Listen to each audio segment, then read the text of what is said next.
What the Moon Brings by H.P. Lovecraft. I hate the moon.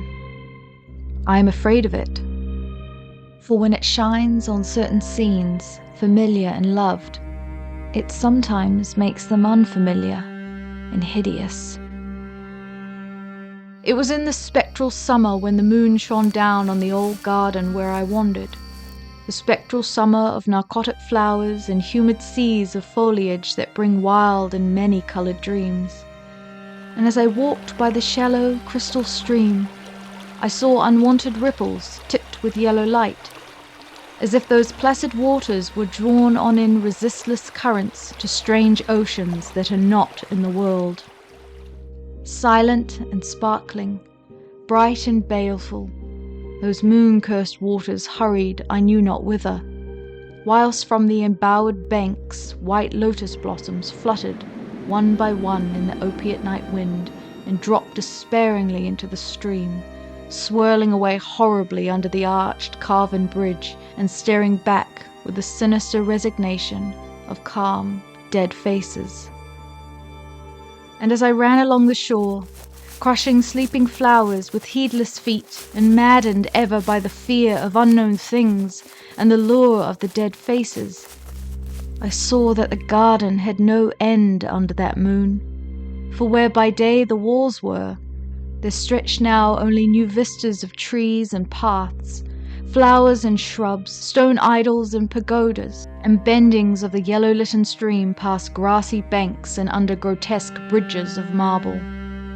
And the lips of the dead lotus faces whispered sadly and bade me follow, nor did I cease my steps till the stream became a river and joined amidst marshes of swaying reeds and beaches of gleaming sand the shore of a vast and nameless sea.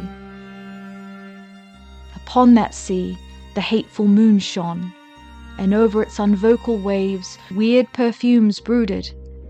And as I saw therein the lotus faces vanish, I longed for nets that I might capture them, and learn from them the secrets which the moon had brought upon the night. But when the moon went over to the west, and the still tide ebbed from the sullen shore, I saw, in that light, old spires that the waves almost uncovered, and white columns gay with festoons of green seaweed. And knowing that to this sunken place all the dead had come, I trembled, and did not wish again to speak with the lotus faces. Yet when I saw afar out in the sea a black condor descend from the sky to seek rest on a vast reef, I would fain have questioned him and asked him of those whom I had known when they were alive. This I would have asked him, had he not been so far away. But he was very far, and could not be seen at all when he drew nigh that gigantic reef. So I watched the tide go out under that sinking moon, and I saw gleaming the spires, the towers and the roofs of that dead dripping city.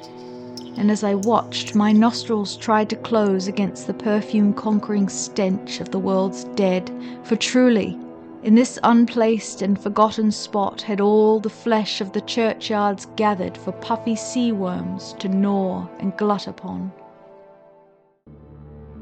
Over those horrors the evil moon now hung very low, but the puffy worms of the sea need no moon to feed by. And as I watched the ripples that told of the writhing worms beneath, I felt a new chill from afar out whither the condor had flown, as if my flesh had caught a horror before my eyes had seen it. Nor had my flesh trembled without cause, for when I raised my eyes, I saw that the waters had ebbed very low, showing much of the vast reef whose rim I had seen before. And when I saw that this reef was but the black basalt crown of a shocking icon whose monstrous forehead now shone in the dim moonlight, and whose vile hooves must pour the hellish ooze miles below, I shrieked and shrieked, lest the hidden face rise above the waters, and lest the hidden eyes look at me after the sinking away of that leering and treacherous yellow moon. And to escape, This relentless thing I plunged gladly and unhesitatingly into the stinking shallows, where amidst weedy walls and sunken streets, fat sea worms feast upon the world's dead.